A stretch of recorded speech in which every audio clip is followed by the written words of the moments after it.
La gendarmerie dispose également d'un service d'experts scientifiques. Ce sont les TIC, pour techniciens d'identification criminelle. Homicide, vol ou trafic, ils sont sur tous les coups. Dans leur laboratoire ou sur le terrain, ces gendarmes en blouse blanche enchaînent les analyses. Relevé d'empreintes, recherche de traces ADN, leur travail est essentiel dans grand nombre d'enquêtes. Cela fait 2 ans qu'Éric travaille dans ce service. Il vient d'être appelé sur une scène de crime.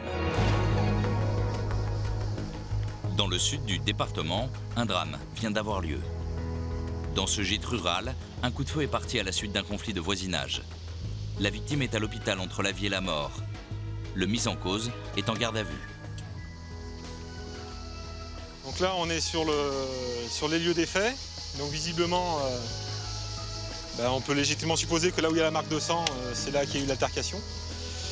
Donc on va voir un petit peu, on va procéder à quelques prises de vue, parce qu'on ne sait pas si ça a été fait, et puis on va procéder à quelques mesures, notamment entre la trace de sang et puis le domicile de l'auteur supposé des coups de feu.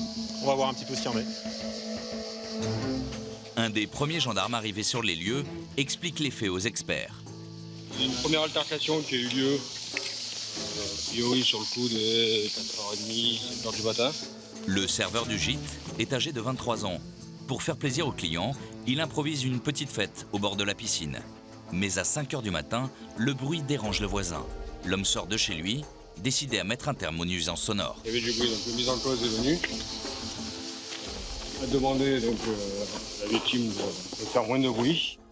Le serveur, probablement alcoolisé, se serait montré agressif. Une première altercation aurait éclaté et le voisin aurait poussé le jeune serveur dans la piscine. Mais l'histoire ne s'arrête pas là. Vexé, le serveur serait revenu à la charge quelques heures plus tard, déterminé à en découdre. Il aurait alors asséné un coup de poing au visage du voisin. Excédé par le coup qu'il venait de recevoir, l'homme serait rentré chez lui pour s'emparer d'une arme à feu. Il est sorti avec une arme, seconde altercation, et c'est durant cette altercation, donc un coup de feu est parti. Reste à déterminer maintenant pourquoi et comment ce coup de feu est parti. Nous, on est là maintenant pour voir où sont passés les faits, figer ce qui nous reste de scène, la numéroter, de façon à ce que sur les photos ça puisse ressortir. Et puis une fois qu'on a fait les photos, voir prendre quelques mesures entre le portillon, donc la limite de domicile et la scène, et après entre la limite de domicile et le domicile. Voilà. Le sang prélevé sera analysé afin de vérifier qu'il provient bien de la victime. Un travail minutieux et important, car toutes ces preuves vont servir aux enquêteurs et aux différentes parties lors du procès. C'est une rixe qui aura pu avoir peut-être que de petites conséquences corporelles, avec des coups, un hématome et tout. C'est sûr que lorsqu'il n'y a pas d'armes à proximité, pas d'armes chargées, pas d'armes dans la maison, on évite bien souvent ce genre de choses. Et sous le coup de la colère, de la haine, pendant quelques instants, eh bien, on se transforme en criminel. Une grande partie des appels nocturnes reçus par les forces de l'ordre concerneraient les conflits de voisinage. Si le propriétaire avait fait appel aux gendarmes pour régler son problème, le drame aurait pu être évité.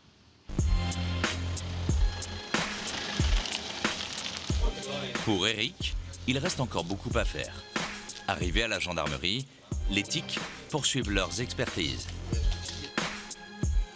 Ils s'intéressent de très près aux mises en cause. L'homme est mesuré et photographié. Pour s'assurer qu'il s'agit bien du tireur, les gendarmes procèdent au test de rigueur. Alors là, nous prélevons par tamponnoir les résidus éventuels de poudre. Lorsqu'une personne utilise une arme à feu, des particules se déposent sur le tireur. Une arme à feu n'est jamais étanche. Le directeur d'enquête sur cette affaire, c'est lui. Bertrand est enquêteur à la brigade de recherche de Pierre Latte.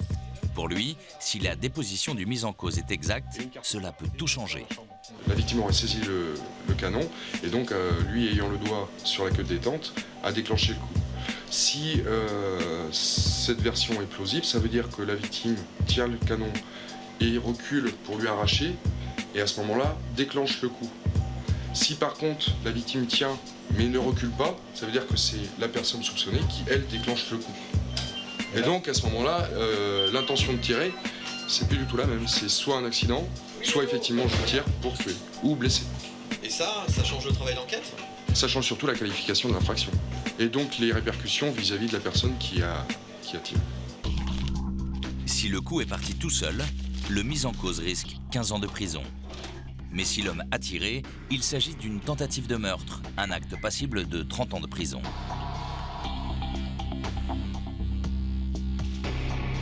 On nous a dit que c'était un tir, ce qu'on appelle à bout touchant, c'est-à-dire le bout du canon contre la victime. Eric ausculte l'arme du crime à la recherche du moindre indice. Pour trouver des preuves, l'éthique dispose de moyens spécifiques, comme cette lumière qui fait ressortir chaque trace de fluide corporel. Tout élément suspect fait l'objet d'un prélèvement ADN. Si c'est du sang, on le fera analyser pour savoir à qui il appartient, par rapport aux prélèvements ADN qui auront été faits sur l'auteur et la victime. Les gendarmes disposent d'une autre piste. À Valence, au laboratoire d'éthique, Eric et son collègue inspectent le t-shirt de la victime.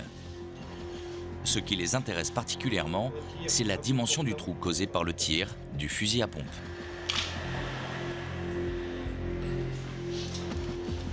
Tu fais le t-shirt? Alors il y a la gerbe de plomb qui est là. Ah ouais. Il n'y a aucun autre impact laissé par des plombs. Aucun. Ouais, donc c'est vraiment groupé quoi. Je reconstitue à peu près le t-shirt pour le mieux que je pouvais. On a que cet orifice là. Voilà, tout à fait. Et il n'y en a pas derrière non plus? Non. Donc quel orifice d'entrée? Voilà, plus environ. Et vraiment groupé quoi. Ouais. Donc on peut légitimement penser que c'était vraiment, si ce n'est à bout touchant, au moins à bout portant quoi. Voilà. Là vraiment la gerbe est très regroupée, c'est donc qu'ils étaient vraiment proches l'un de l'autre. Après reste à savoir maintenant déterminer comment le coup est parti. Après 24 heures de garde à vue, l'homme est libéré. Il est placé sous contrôle judiciaire en attendant d'être jugé. À l'hôpital d'Avignon, le lendemain, la victime succombe à ses blessures. Le mis en cause est maintenant inculpé de meurtre et risque 30 ans de prison. L'homme ne s'est pas représenté devant la justice. Il a pris la fuite. Il sera interpellé par les gendarmes quelques semaines plus tard. L'année dernière, la Drôme a totalisé 17 000 atteintes aux biens et les violences volontaires ont augmenté. Le PSIG, pour peloton de surveillance et d'intervention de la gendarmerie, lutte au quotidien contre cette criminalité. Entraînement régulier le jour, patrouille de nuit et intervention musclée au petit matin, les hommes du PSIG sont en permanence sur la brèche. La nuit est tombée. 22 h, début de patrouille pour les hommes du PSIG. Ce soir, une soirée dansante est organisée à Trémieux, un petit village proche de Romans. Plusieurs centaines de fêtards sont au rendez-vous. La soirée est un succès.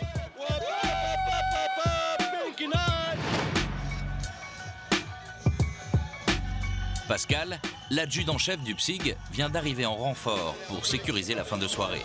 L'alcool faisant, ça exerce les sentiments. Ouais, ça va le faire, là, je pense que ça va s'apaiser. Il y a un service de sécurité qui est là en même temps. On va essayer de contenir.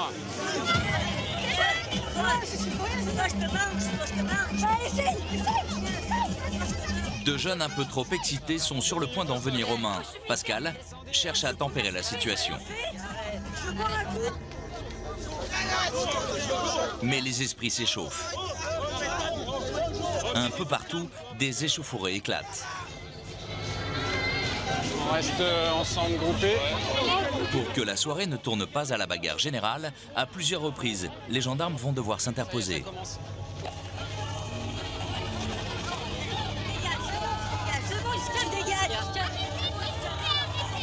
Une autre rixe vient d'éclater. Le participant le plus virulent est plaqué au sol. Le jeune homme se calme, mais les gendarmes n'en ont pas fini. Il y a toujours des emmerdes ici, il y a toujours des emmerdes. Ce sont les jeunes de deux villages voisins qui s'opposent. Pour les faire partir, le PSIG va savoir se montrer convaincant. Oh, ça va gazer là, oh.